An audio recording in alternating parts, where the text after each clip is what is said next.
This should be played at high volume.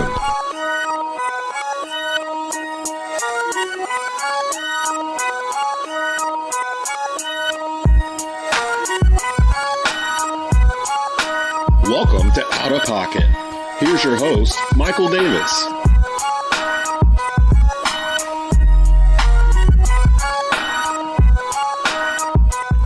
Welcome to Outta Pocket with Michael Davis on Tobacco Road Sports Radio, TobaccoRoadSportsRadio.com, and WWBG 1470 AM as part of your TGI Friday lineup. We have a really big show in store for you this week. Me and John will be back on the show doing our NFL mock drafts. We got two sections to cover this week after the Panthers kind of messed it up. We're going to talk about that here in a second. We'll also have a very heated debate, I believe, in terms of what is the greatest NBA basketball team of the last 15 years. Best season, championship could all come into that play. But right now, for our first segment, we're being joined by somebody who's been on Tobacco Road Sports Radio before, doing stuff with Desmond Johnson. It is the man from the four-man rush, Mr. Country Kevin Avery. Kevin, how are you doing today? I'm doing good, Michael. Appreciate the invite. Much love and respect. Being a part of the Tobacco Roads Network has always been a fun experience. So looking ready to chop it up with you. And if you guys didn't realize, if you're watching our YouTube channel through the Tobacco Road Sports Radio, you can see that Kevin's hailing from the Bank of America Stadium wearing a Dilly Dilly Panther shirt. So only could come in real fashion, right? Oh, definitely. It's, it wasn't a suit and tie affair, so I had to get my Nets best. Yeah, I'm glad it's kind of nighttime where you are. The lights are shining bright on the stadium. Doesn't look like it's raining there. Yeah, nighttime at Bank of America. If we ever get a chance to get another primetime game at night, it's just the atmosphere and the view of the city is just immaculate. And I love Charlotte, love the city feel, and somebody else does because he made shockwaves this week by signing with the Carolina Panthers. Adam Thielen comes from Minnesota, signing with the Panthers. He made some very interesting comments, and he was like, this team is capable of winning the Super Bowl. He wanted to go to a Super Bowl caliber team.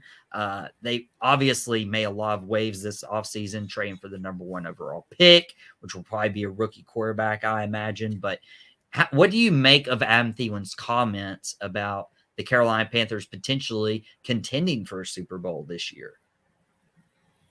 When I heard that comment, it kind of threw me aback a little bit. I mean, obviously, as a fan, what fan doesn't want their football team to, win the Super Bowl? But then, you have to be realistic and see where things going. I mean, we're talking about our third head coach now in 4 years. So it's been some turnover during the David Tepper era. But wow, whatever type of conversations that he had with the people that he spoke with when he came in for his visit, I'm definitely glad that they left him with that type of impression. I'm still cautiously optimistic because I know chemistry got to be built. Still, a lot of player transactions got to be done, free agency, draft, and then obviously during OTAs, minicamp, training camp, preseason. So many different player moves can be made and had before we finally see what that 53-man roster is going to look like heading into week 1. But I look at it like this. The NFC South is wide open this year. And if nothing else, I don't think that is out of the realm of being a playoff team this year because we were probably, just a few good quarterback plays away from doing that last year despite our crazy 1-5 start up under the previous head coach, Matt Rule. So, again, I'm cautious, but I can see why there's optimism of what could be. So, obviously, they let Adam Thielen in on some insight and information that had him feeling extremely confident to come out and say that. And he comes from a team. Minnesota has a great regular season, then they get in the playoffs, and you see what they do in the playoffs. They usually falter. It's really frustrating for a player, especially a veteran guy. And he comes in with the expectation that the team's going to take a number 1 quarterback as a rookie. How do you feel like Adam Thielen comes into play in terms of helping the rookie quarterback, whoever it may be, develop with this Panthers offense? I think with Adam Thielen being at the age of 32 coming in, he's clearly, without a doubt, that veteran wide receiver that would give a rookie quarterback confidence to look to and go to in crunch time situations. I know people look at his age and think, oh, he's on the decline, and you possibly could say that, but when you look at his numbers his past 3 years. With the shared load, obviously with, having someone of the type of Justin Jefferson getting a lot of the hype, he still put up very respectable numbers. Now, am I saying that he's going to come in and be the de facto, quote, number one wide receiver here? That remains to be seen. He never really had a chance to be that guy in Minnesota because before Justin Jefferson got there, it was Stephon Diggs. And then once Diggs got traded to Buffalo, they drafted Justin Jefferson. So, with his work ethic in the background, because, with Thielen, he started off being a practice squad player to come and have the type of career that he's shows to me that he has an impeccable work ethic and a belief in himself. So I think that his signing is not only good on the field, but off the field as well. I think he'll be someone that can help this wide receiver room, with Terrence Marshall Jr., Shi Smith, LaVisca Chenault, the ones that are currently here. And then, with the others that we're probably going to continue to add on, whether the free agency or draft. So I think Thielen will have an impact in various ways that will definitely make this team a force to be working with. I feel like you have to recoup in this draft because when you're naming off those receivers, the only one I really trust in those big moments, especially if you're looking to go into the playoffs and make a deep run, is Adam Thielen. And he's older. I don't know, and you may have a different opinion on this, I don't know if he replaces what DJ Moore was for the Carolina Panthers. Oh, no, he definitely doesn't because they're not the same type of wide receiver. DJ Moore is a type of wide receiver that was a yak monster. His is, he's like a running back once he gets the ball in his hands. So I just think that Thielen is, if he was to have an advantage over DJ Moore, I would say that he's probably a more fluid route runner than DJ Moore. But he knows how to impact the game, and he's definitely a good person to go to not only on third downs, but in the red zone as well. Just alone, he had, 6 touchdowns last year. He had 10 touchdowns the year before, 9 the year before. So he's definitely a wide receiver that when he's in the red zone, he's going to come up with the ball, which has been something that we've been inconsistent with, with the Panthers. Love DJ Moore, but there have been multiple, drop touchdowns in the red zone that he had. Now, I'm not, trying to salt on DJ Moore whatsoever. This is a guy that kept his mouth closed in spite of having 8 different starting quarterbacks throw him a ball during the 5 years that he's been here. So I'm in no way, passing off any type of disrespect.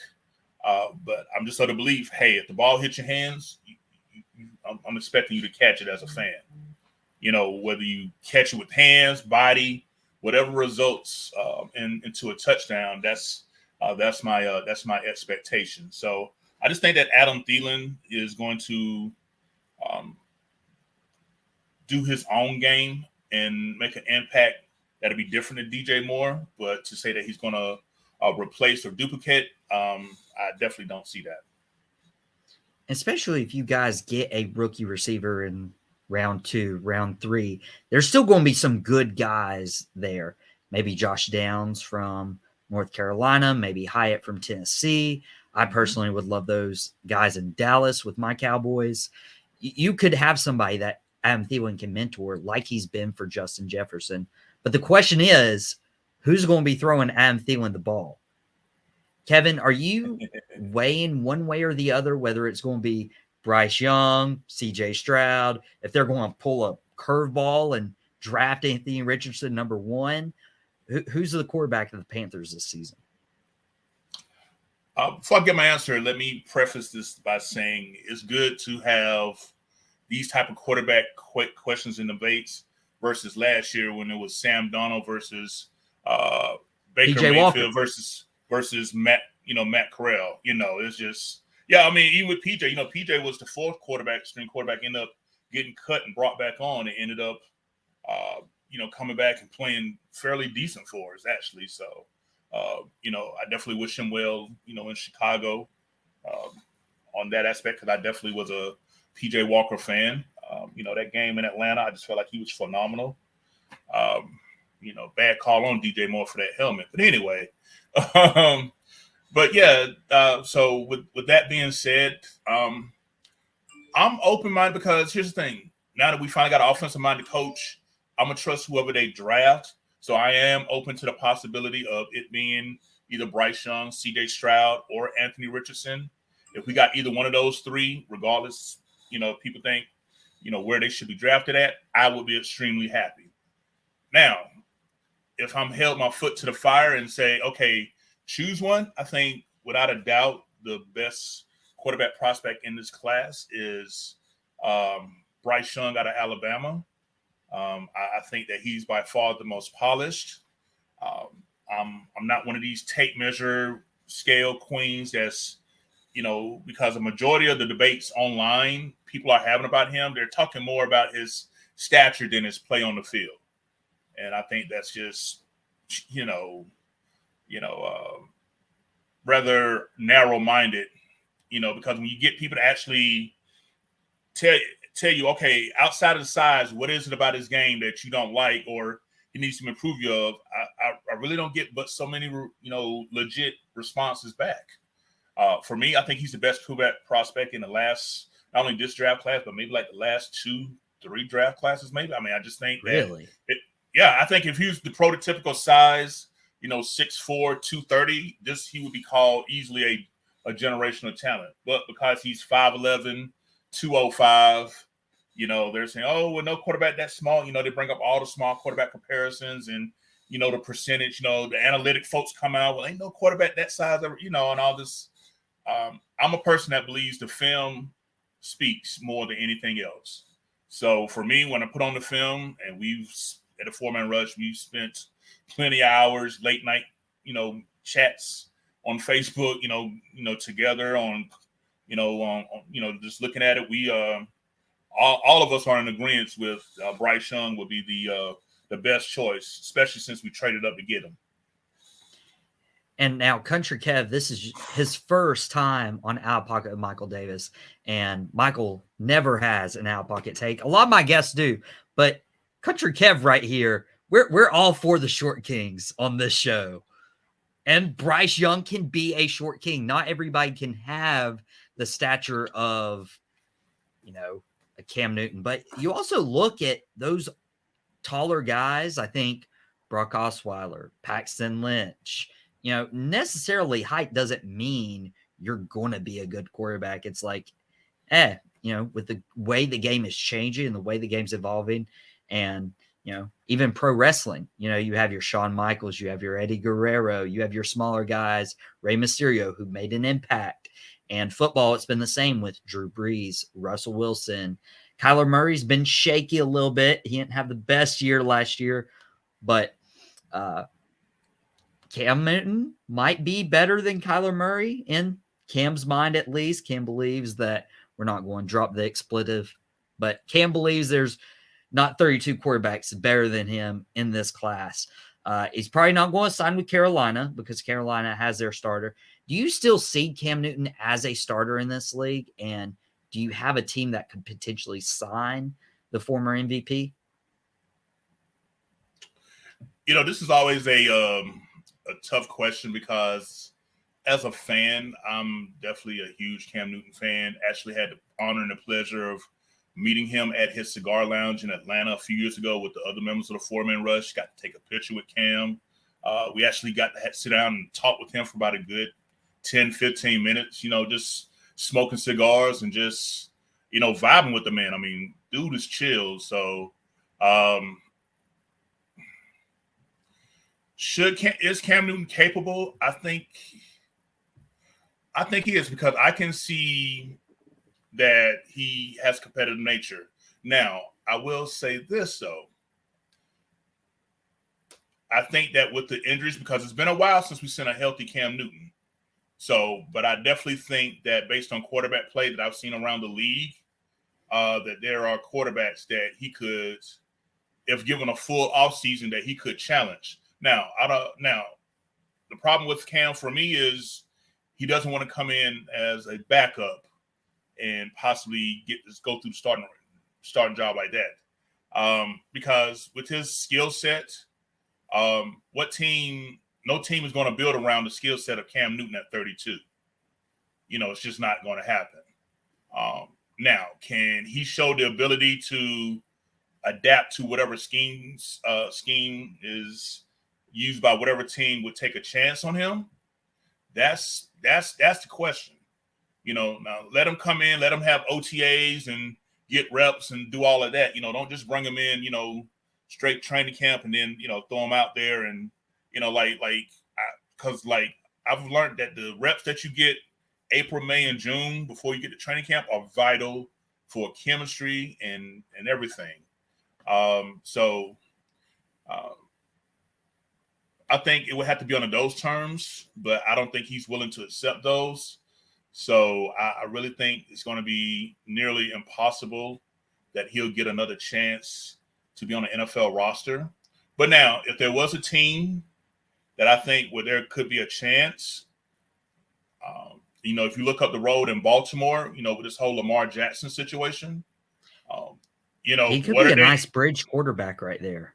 Right. Because, with all respect to their backup quarterback Huntley, I think that if Cam signed on with them post-draft, let's just say, I'm just throwing a hypothetical scenario out there, because I think this should be the best move. Forget Aaron Rodgers. I think the Jets should trade for Lamar Jackson. I think that would be a better fit than him going to Green Bay, because Green Bay wants the 13th overall pick from the Jets. Jets, no. Not for a quarterback who admittedly said I was 90% on retiring when he came out of his hole to let us know what his decision was. This in and out, he got 2 years left on his 3-year, $150 million guaranteed contract. I just think the Jets would be better off investing those 2 first-round picks and getting a Lamar Jackson than they would on a possibly 1-year rental with Aaron Rodgers, and then be done gave up, draft assets that they can't retain. That's just me personally. But in that situation, let's just say if it did happen, I think Baltimore, because they're implementing a brand new offense that the current backup quarterback Hunt is going to have to learn. So if Cam was able to get on there and also learn and get in that situation, that's probably the only realistic chance, a small chance, that I think he possibly could have in this league to possibly earn the right to be a starter. Yeah. And I'm still thinking Baltimore. I don't know about your Lamar to the Jets take. I'm still holding strong to my Lamar to Chicago take last week. Best place, cap space. Chicago doesn't have to ruin their team to get him, but that'll be a subject for another time. Country Kev, where can our viewers find you to talk more Panther football? Yeah, well, you definitely can find me on Twitter. As my name shows up here, 4MR_country. That's spelled with a K, Kountry, Kev, Kev. Now, we do have our official 4-Man Rush Twitter account here, which is the number 4, OURMANRUSH. From there, you can follow all the members of the 4-Man Rush. We all have our individual Twitter accounts, but then you can also find us on Facebook. You can also get with us on Instagram, and we even have our own website as well. You can go to, our website is obviously www.the, the word the number 4, and then the word man, MAN, rush, RUSH.com. That's where we usually post our articles, and things, keeping up with the draft prospects, then, keeping up with the OTAs and the mini camps, and then definitely during summertime during the training camps, and we put our observations and things, and we definitely keep our fans posted through our website as well. So that's definitely where you can get access to not only me, but also the four-man rush as a whole. And you got to go check them out because they make it really logical and really simple for anyone and everyone to understand. But we got to get into a break. When we come back, I'm going to invite John Cox on. We're going to share our NFL mock drafts, and he's going to tell us what his Philadelphia Eagles should do to try to get back to a Super Bowl. Next on Outta Pocket with Michael Davis. Welcome back to Outta Pocket with Michael Davis on Tobacco Road Sports Radio, TobaccoRoadSportsRadio.com, and WWBG 1470 AM as part of your TGI Friday lineup. Thank you so much to the four-man rush's Kevin Avery, a.k.a. Country Kev, that joined us in that first segment, talking about maybe Cam Newton's possible whereabouts. Baltimore, maybe, but I do have a theory about Baltimore perhaps taking quarterback this draft. And so to finish our mock drafts, we got to catch up a couple weeks. We're welcoming back Outta Pocket regular John Cox. John, how are you doing this fine Friday afternoon? I'm doing well. And what could happen is we were doing great, by the way. And about 30 minutes after the show ended a couple weeks ago, we had done our first picks 1 through 8. Chicago had the number 1 overall pick. And I was like, okay, we're going to advertise. We're going to talk about the Panthers the very next week, picking at 9. And 30 minutes later, if the Panthers don't just trade up to number 1 and be like throwing us in frenzy, our group chat's blowing up. Like, what do we do? And I'm like, I don't know. I didn't expect this. This caught me off guard. John, what was your initial reaction to the Panthers trading up all the way to number 1 with Chicago? I was surprised. I was a little surprised that it came this early. Why not let all the teams figure out what guy they want and then kind of sell the pick based off of who everybody wants? But also maybe it's better when it's all toss up because then the price can rise for that guy if you want that guy. I was also surprised that it was the Panthers that moved up. We were talking about a couple of different teams trying to move up to 1. We thought about Indianapolis. We thought about Houston to try and make sure that they didn't get sold down the river by Chicago. There's some like mid teams that maybe could have done it, but overall, I think it's a good Panthers. I think it means a lot to be able to get your guy as opposed to your guy falling to you or having to tell people that your guy fell to you. So I think it's a good way to start out the new regime. Under Frank Reich, and offensive geniuses that they brought inside of that building. There's not a lot of doubt I have about them figuring out their guy and who to take. But it was surprising that they moved up this early and that it was them. And it was that early because I was like, okay, this is perfect. We'll run through 4 weeks with our mock draft. Maybe some deal happens like later in the draft that we can pretty much fix, but why not? Let's just ruin Outta Pocket's plans. And they didn't clear that trade with Michael Davis. And that's why I'm very disappointed. Panthers and Bears, you're very Outta Pocket for that. But that means the Bears are at 9 right now, and it's not Carolina. I actually have them taking a defensive lineman. John, you have them taking an offensive lineman. It's pretty much confirmed. They need to grow that team from the inside out. And the game's won and lost in the trenches, especially with Aaron Rodgers potentially leaving Green Bay.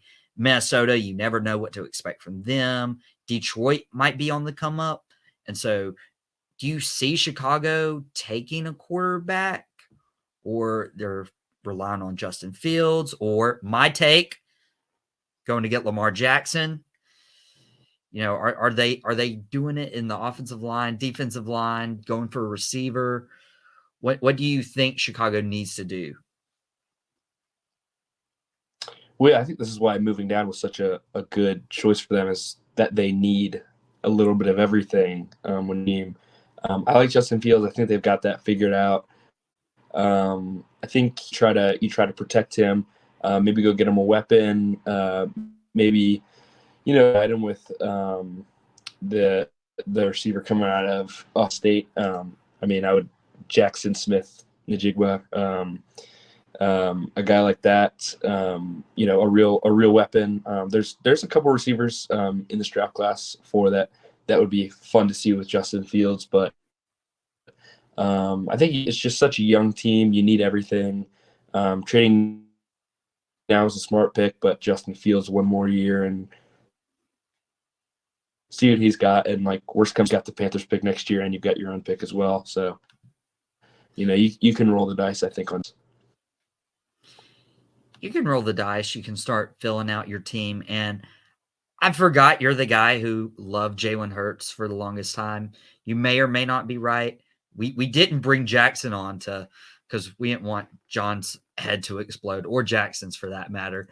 But your team, the Philadelphia Eagles, go next at number 10.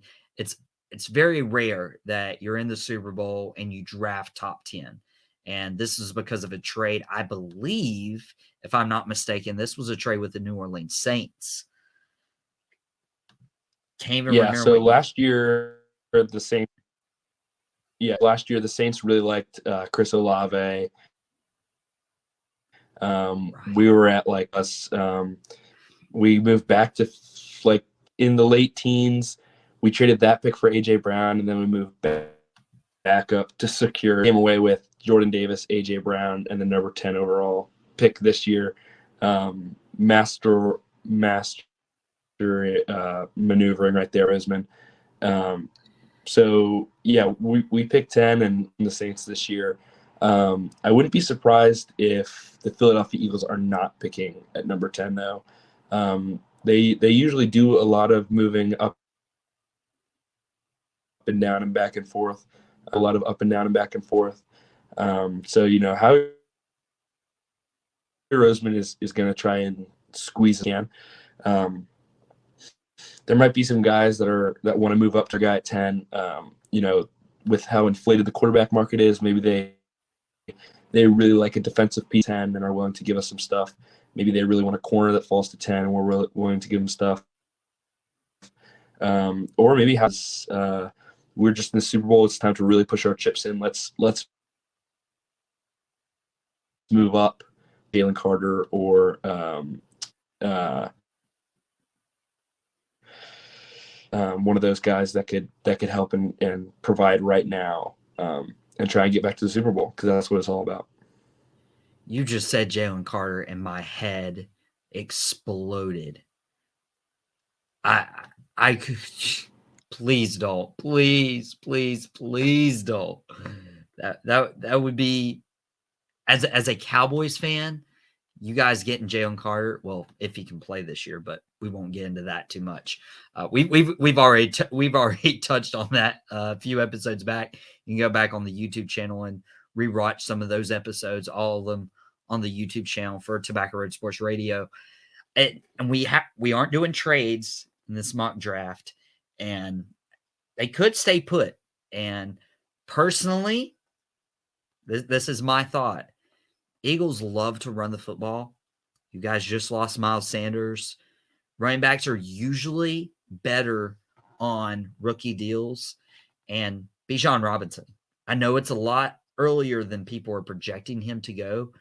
But if you go get the Texas Longhorn running back to pair him up with Jalen Hurts and the receivers you guys have with A.J. Brown and Devontae Smith, run the ball, keep the other offenses on the sideline. When you look at an offense like the Giants are building right now with Saquon, the offense that's always dynamic with the Dallas Cowboys, with Dak Prescott, CeeDee Lamb, Tony Pollard, you want to keep those offenses off the field. And so, John, and also I hate the rumors going on right now. And I haven't checked my phone to see if he's signed anywhere. But I hate the rumors that Ezekiel Elliott is open to joining the Philadelphia Eagles. I would cry. I would cry. Yeah. Yeah. So it would make me a little uncomfortable too. So you would rather have Bijan Robinson than Ezekiel Elliott? Well, I think all 32 teams in the NFL would have Bijan Robinson and Ezekiel Elliott. But I mean, it is a tough decision when you look at the Eagles roster. So good, and what made them a Super Bowl contender last year was the fact that it was probably the most well-rounded roster in the NFL. There were Pro Bowlers at pretty much every single positional group on our team, and we didn't really have a large weakness. So you can use that to kind of justify and say, hey, then go get your one luxury piece. Who's gonna be take away Bijan Robinson, Devontae Smith, Dallas Goedert, Jalen Hurts' legs, and A.J. Brown? Like, that would be impossible to stop. But at the same time, we say it every single year. You shouldn't take a running back really in the first round. They're not replaceable, but you can kind of move them in and out, and it's not going to do a ton. You can get a lot more value in the later rounds with the running backs. I mean, we looked at the Chiefs running back this year, Isaiah Pacheco. He was a seventh round pick, and he was scoring touchdowns in the Super Bowl against that Eagles defense. That was good at stopping the run. So it's tough. It would be fun. I won't say it wouldn't be fun, but I don't see Howard Roseman, especially the way that he values running backs. A guy like Miles Sanders, who had his career year last year, walk in free agency. I just can't see him taking a pick like this, number 10 overall, having this kind of value and taking a running back. And people will see on our mock drafts that we'll post on Monday. We're going to post 9 through 16 and 17 through 24. So you can vote Team Michael over Team John, of course.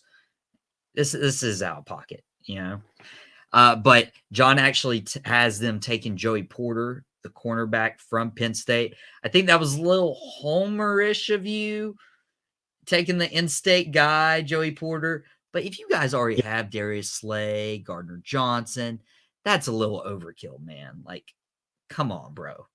Well, that was the thing, is for the past 2 weeks, Eagles fans, Slay was gone. We didn't know what Bradbury was going to be. We thought maybe we were going to get C.J. Garner back. C.J. Garner walks. He goes to the Lions on like a 1-year put deal. All of a sudden, Bradbury gets re-signed, and all of a sudden, Slayer restructures. So now we've got quarterbacks coming back, but we don't have a safety, unfortunately. But at the same time, I have 30. So you got to start thinking about making that position more athletic. And it is a total homer pick. Also, if you're NFL, you're probably going to be a good NFL player. If your dad was a professional athlete, be a good professional athlete. I've got Joey Porter Jr. here. I wouldn't be mad if Christian Gonzalez fell to them. I think he's probably the best corner in the draft, but I've got him going 6 to Detroit, unfortunately. So he'll be playing with C.J. Garner in Detroit instead of in Philly. And I've got Christian Gonzalez going 3rd to Arizona. Like, this class seems to be pretty good in terms of cornerback depth. There's a few quarterbacks that could either really pop or really bust, but then it's defensive and offensive linemen, and really the receivers too. Like, this is a pretty filled out class in terms of, hey, if you need a position, there's probably a guy that you can get. I haven't seen a lot of linebackers on, but we'll post all our mocks on Monday, and you can vote Team Michael. And Joey Porter's going to Philly, and John's mock, I got Joey Porter going to 14th to New England. We both have the Patriots taking a corner. And then 17th through 24th, I mentioned the quarterbacks. And, John, I want your opinion on this, because I had 3 of the top 8 picks be quarterbacks. I had Stroud going 1. I had Bryce Young at 4 with Indianapolis, Anthony Richardson 7 at Vegas. You had all 4 quarterbacks in your top 8. And then I didn't have Will Levis off the board until 22 at Baltimore. I was tempted a little bit with Houston at 12. And we were talking about this earlier today, just, shooting the breeze and everything. I was tempted at 12 with Houston. I was tempted at 16 with Washington. I'm giving Washington a second weapon in Smith and Jigba from USC. And then I got to 22, and I'm like, Baltimore maybe losing Lamar Jackson, Will Levis, Kentucky. You have Baltimore taking Quentin Johnson instead in your mock draft. Why don't you think Baltimore takes a quarterback? I know you had the top 4 off the board. Does that have anything to do with it? Yeah, I mean, all the Lamar Jackson stuff is so up in the air. I also have Will Levis going much earlier. That would be kind of an all-time slide, I think, if he gets past like 12 or 13. I've got him right now going to Las Vegas at 7.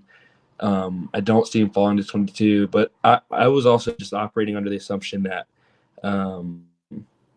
that Lamar Jackson comes back. I mean, we've talked about it on the show before. You've got an MVP in your organization. What are you doing? You know what I mean? And I get it scares you, but you know what's scary to me is drafting a quarterback. I think drafting a quarterback is a lot scarier than having a guy and being worried about him getting injured.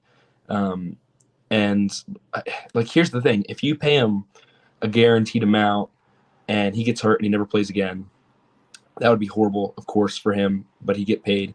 And then you're bad for the next couple of years. But if you're bad, you can just later on the next season, you can take a rookie quarterback and he would be working on a rookie contract. So like you would still be getting value. So it's like, what? I don't understand the reservations about paying him the guaranteed money from a competitive standpoint. It doesn't make a ton of sense to me. And that's why I have Quentin Johnson going there. I mean, like the best receiver that Lamar Jackson has played with in his career might be Deshaun Jackson. It might be it's probably Mark Andrews, who is a tight end. I hope Lamar Jackson goes back to Baltimore, mostly because I don't want him in the NFC. But I hope he goes back to Baltimore. I hope they figure that out, and I hope they get him a weapon as well because I think he's a really special player. Quentin Johnson from TCU. TCU were speed demons this past year, and Quentin Johnson is a very physical receiver that could give Lamar finally some help because they haven't surrounded him with much help. But as I mentioned, we're going to have these mock drafts on our social media, on Instagram, on Facebook. You can follow us on Instagram at @OuttaPocket_TRSR. And John, I'm just ready for some football. We'll have to watch some XFL stuff. Are you going to be an Arlington Renegades guy? Oh gosh, I don't know what I'm going to be. I'm a big Josh Gordon guy. You're a Sea Dragon guy. I'm sure. And just enjoy Ben DiNucci as your quarterback in that case. But we got to get out of here. When we come back from the break, there's going to be perhaps a heated debate. We're going to welcome in first-time guest Bobby Neal.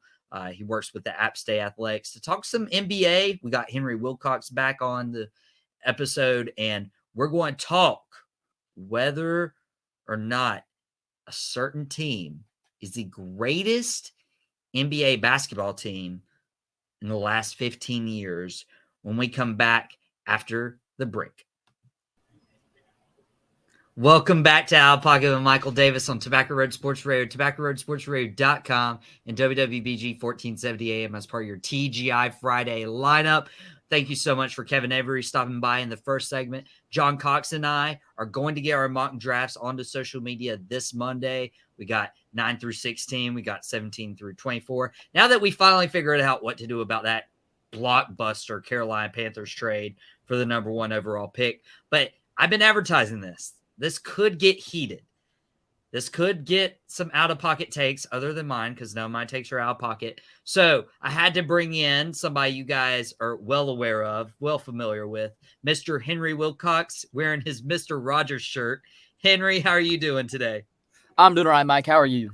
Doing pretty good. John never even said a word about my Beat by Dallas shirt that I was wearing the entire last segment, but whatever. And we are welcoming in a first-time guest to the show, a really good friend of mine back from school. You have the App State flag representing Roll Nears. He still works for App State now. He's moved on from student to graduate to employee of the university.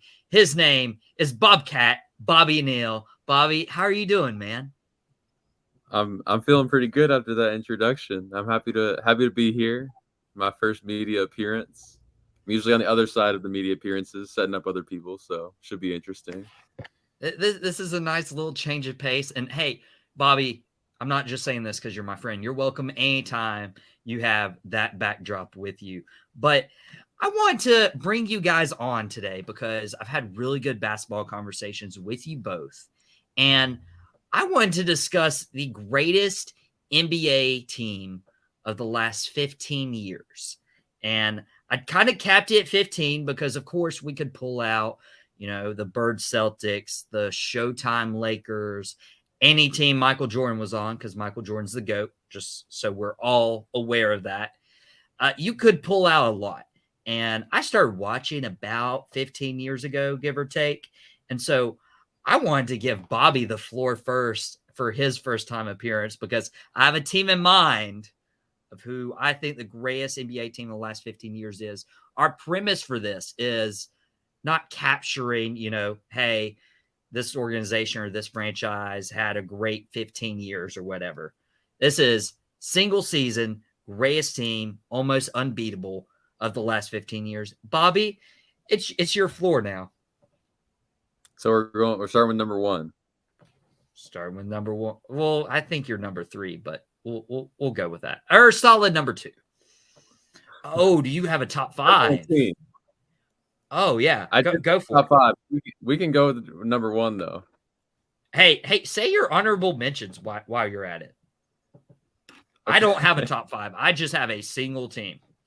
All right, let me go with the top five. I'll start from 5, go down to 1. You'll probably know what 1 is by the time we get there. Number 5, okay. We got the 2016 Cavs, mainly because of how incredible the finals were. Came back from 3-1 deficit.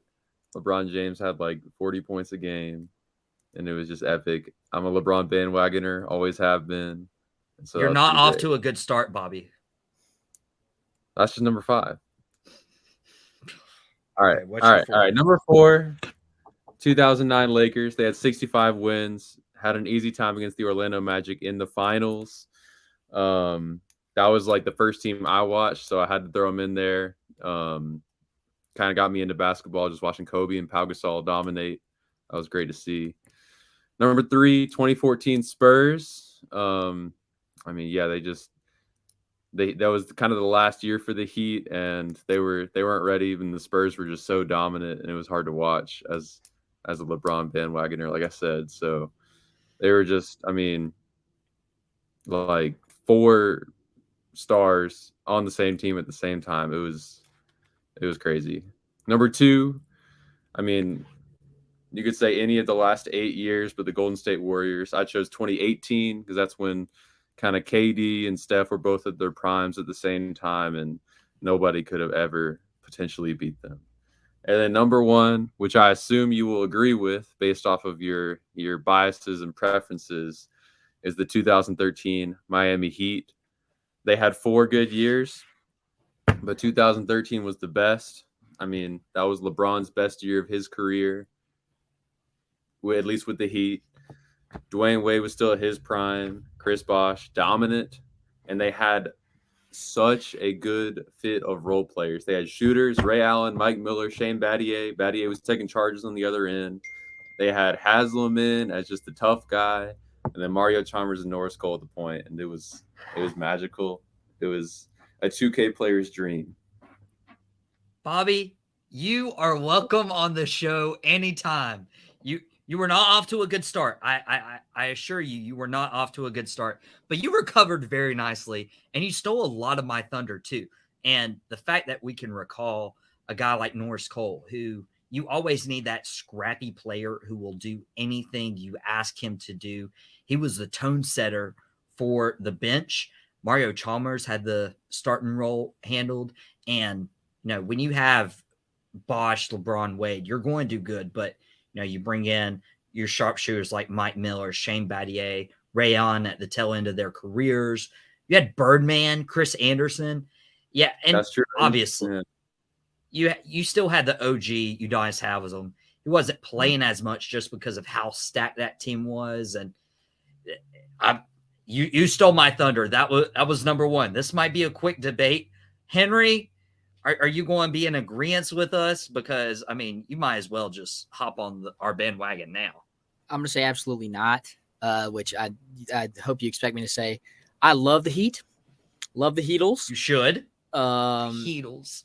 The Heatles, that's what they call them, Mike. Yes, they did. Thank you. But now y'all know why I chose this segment, by the way. I think it's a little ridiculous to put them at number one when genuinely I think that 2016 Cavs team is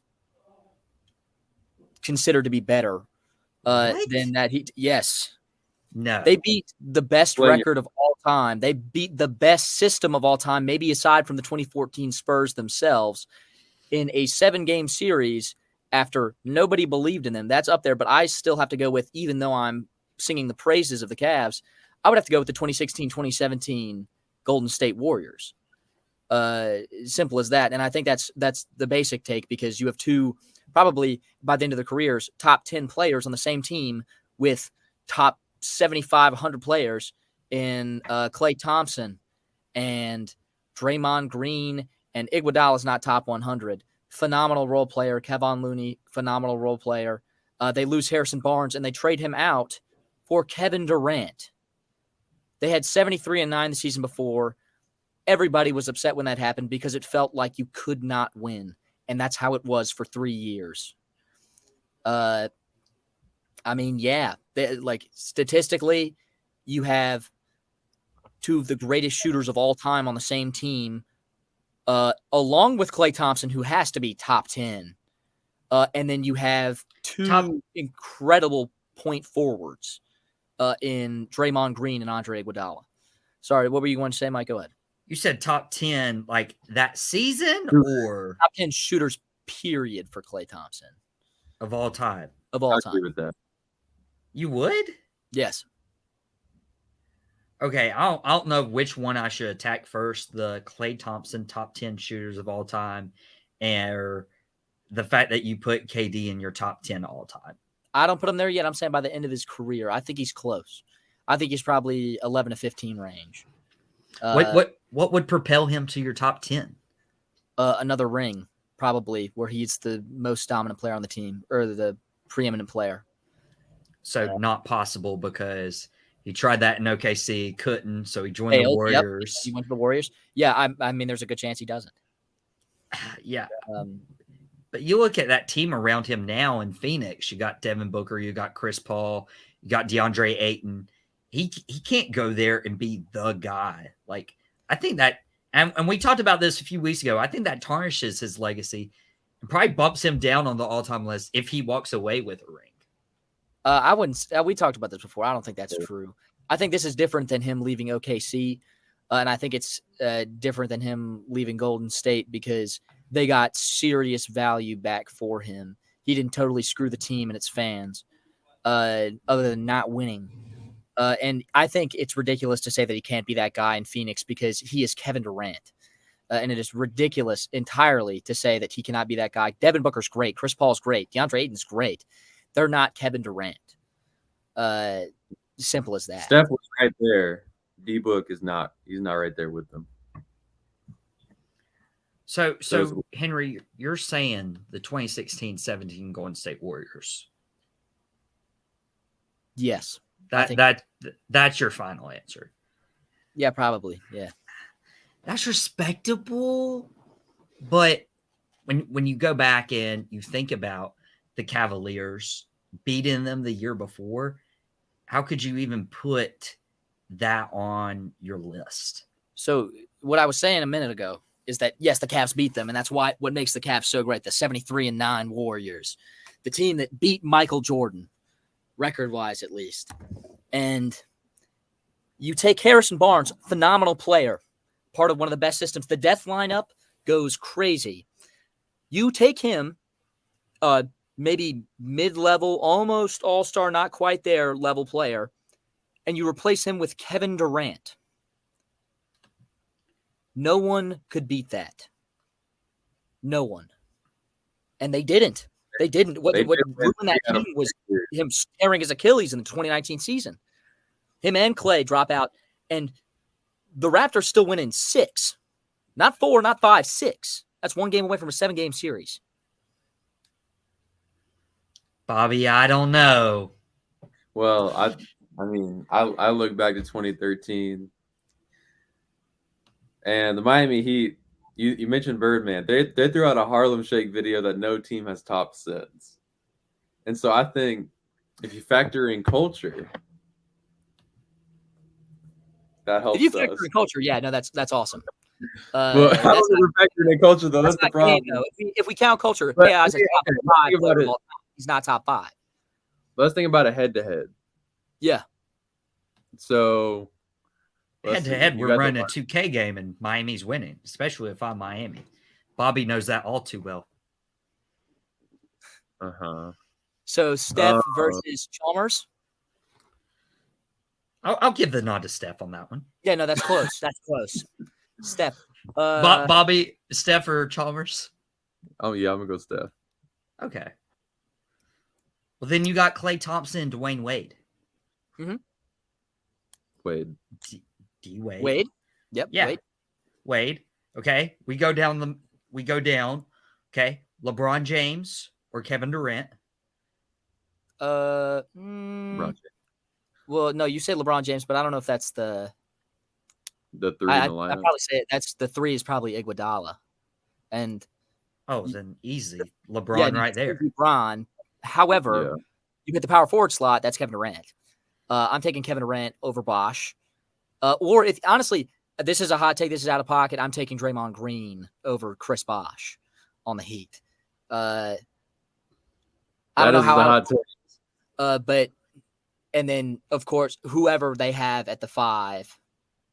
I love Udonis Haslem. I think he doesn't. Sorry, go ahead. What was that, Bobby? If I remember correctly, by the time they got to the finals, Battier was starting at the 4 and Bosh was at the 5. And is that correct, Michael? Yeah, Bosh was at the 5. I mean, yeah, you look at the 4 and the 4, like, yes. I mean, well, I guess KD is a better matchup than Battier, but and then I don't know. The dominance of like the Heat of just like Wade and Bosh going back and forth, and you got Ray Allen off the bench, so like you have that shooter who can make the last second shot, as we saw in the best game of all time, Game 6 of the 2013 NBA Finals.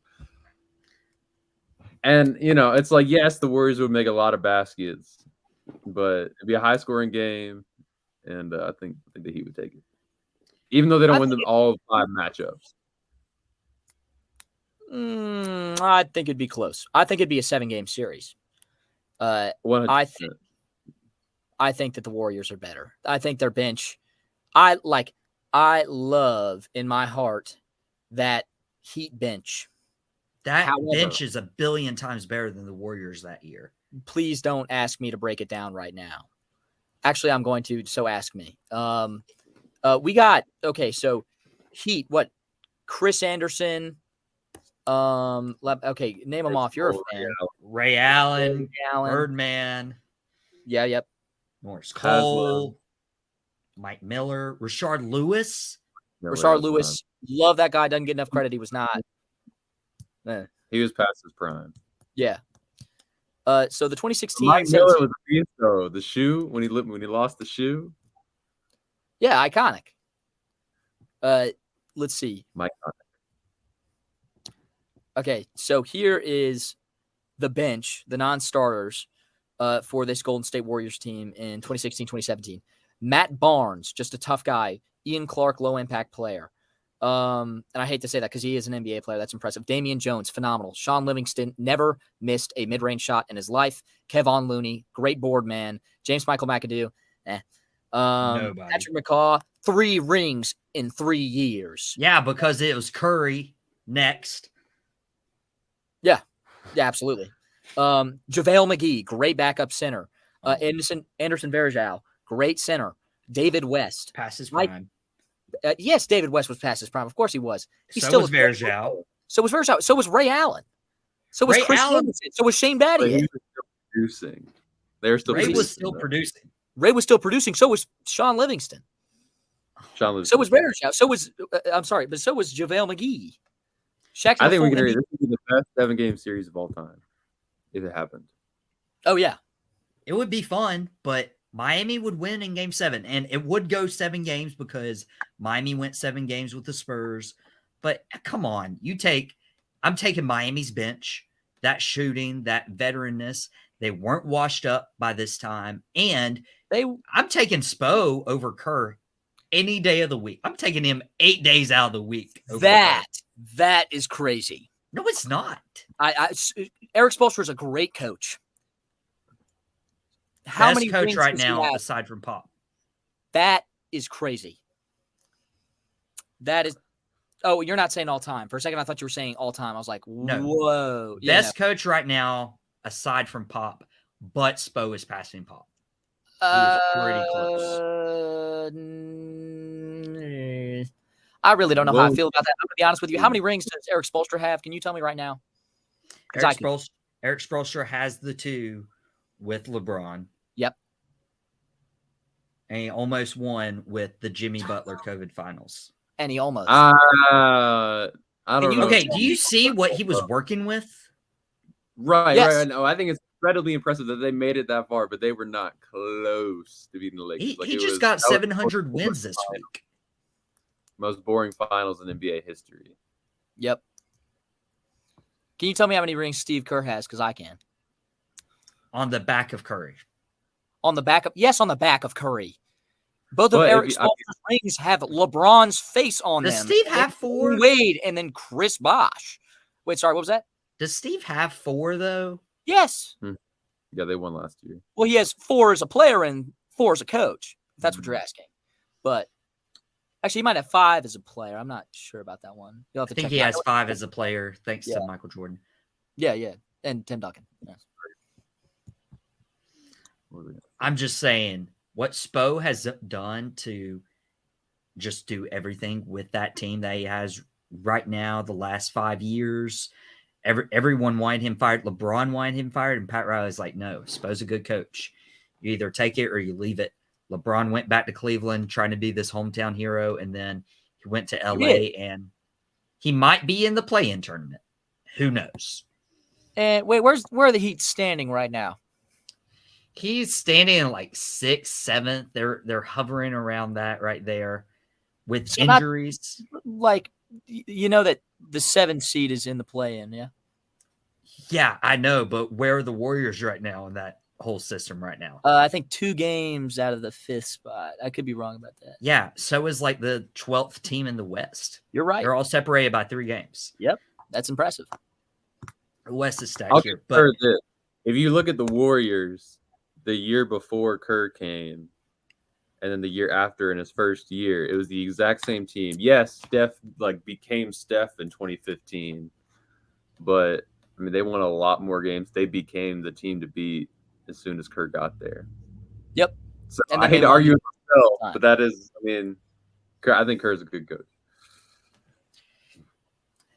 Hey, I'm sticking. LeBron James is LeBron. I mean, you put LeBron in the biggest moments, and I think when he was in the biggest moments, and he had teammates to compete at the same level, he was a winner.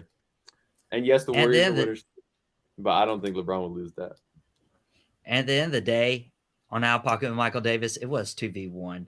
2012-2013 Miami Heat. You can let us know what you think on our social media, on Instagram, on Facebook, Instagram at @OuttaPocket_TRSR. We got to get out of here. We got to continue the TGI Friday lineup with the franchise players.